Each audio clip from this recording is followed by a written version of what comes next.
So this gesture, I'm going to start the same way with the sense of that volume of the peanuts. We're looking at the front of the figure. I'm going to try to go a little faster on this one.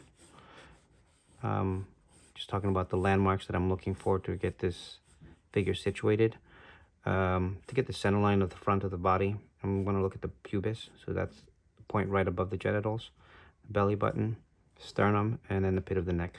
So I want to follow that movement throughout this form, this figure, this gesture that I'm creating, and just generalize it, right? I think somewhere around there.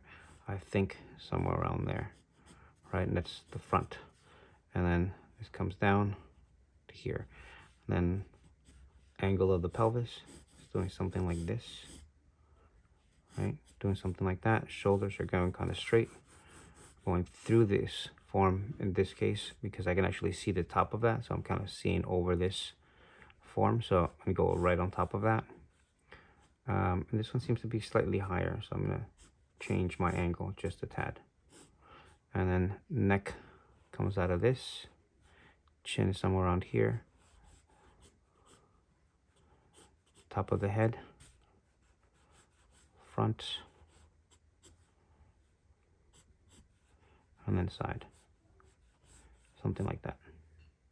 All right, I'm not gonna go too far into this. Here, arm, somewhere here. The top. And for the other arm, going through the form, right above the pit of the neck. So if this is the pit of the neck, arm is going here.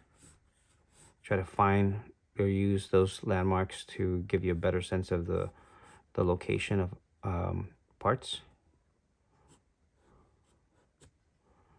Right, something like that. Might come back and edit. And then this leg is bending kind of at a really odd, awkward angle. This leg is twisting inwards. I want to get a sense of that negative space before I mark my knees. Knees in this case, if I just go like that, a little lower, feels right. Foot there. This knee comes down, and then the foot comes towards me. It's going to change the way that I draw that foot. The wedge is coming in this direction this time. And next thing we want to know is rib cage, bottom of the rib cage. And that kind of tells me a little bit about the rib cage. This bend here tells me about the rib cage. So the light hitting here and stopping at this point tells me the front of the box, right? So the front looks something like this.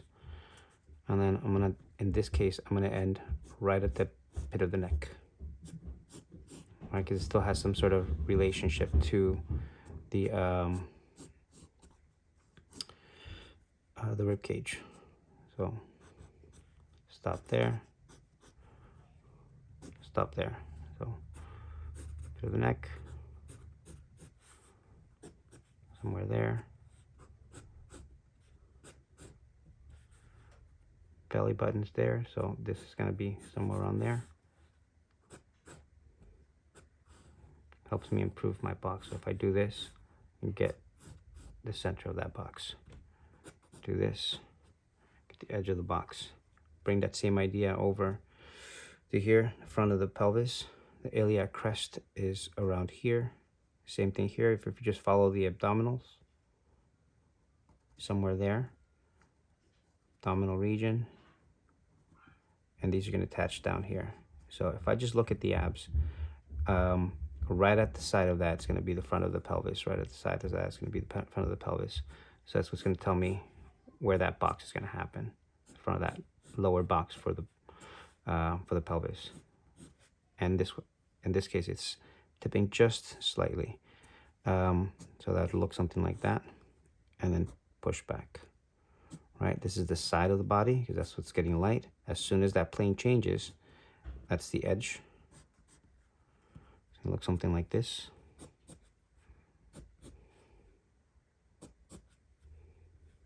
And I should be able to see on top of that box, just slightly. Start looking for these connection points. So there, a little bit lower. Top, ignore the knee. Bottom, taper. Taper. I should be able to see the top of this a little bit. The bottom, a little bit of a curve. Ignore the knee. Right there's the knee, bottom of the knee, top of the knee. So here, make a form like that. Here, I'm not gonna go this way like the underwear is going. I'm gonna go just across the form. Okay? So look at this one. Go slightly above that. And then bring that volume down. Ignore the lumps and bumps. This like this, pretty line, but right now we're ignoring that, so we're just gonna go straight. Right in here.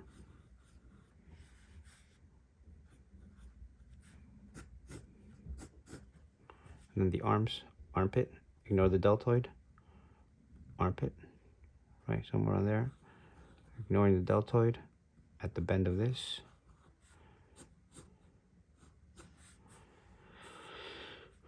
Ignoring that.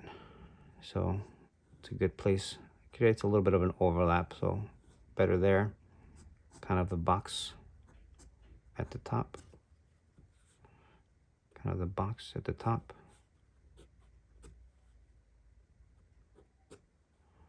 And at the bottom. Gotta design these a little bit too, so they're not too, too confusing. Still want to be able to use this conceptual thinking. I overlap that just a bit. And we go to this hand, kind of box. So that's the top, that's the side. Top, means side. That would be the top. At the bend of this elbow, probably look something like that.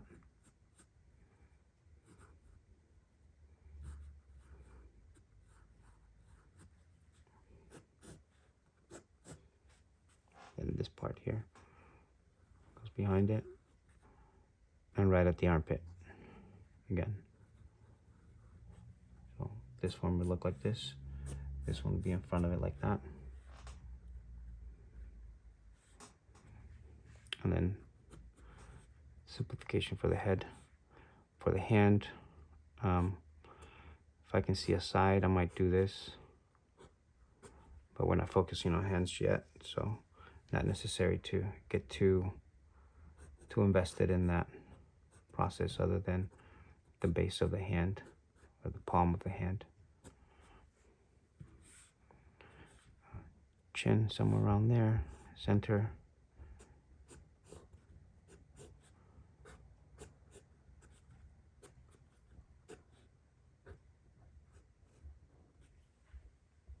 And then back down to the feet. At the toes, the wedge ends. Can't really see much after that. At the toes. Don't see much of the side on this side. So I'm gonna add a tiny bit here. And that's it.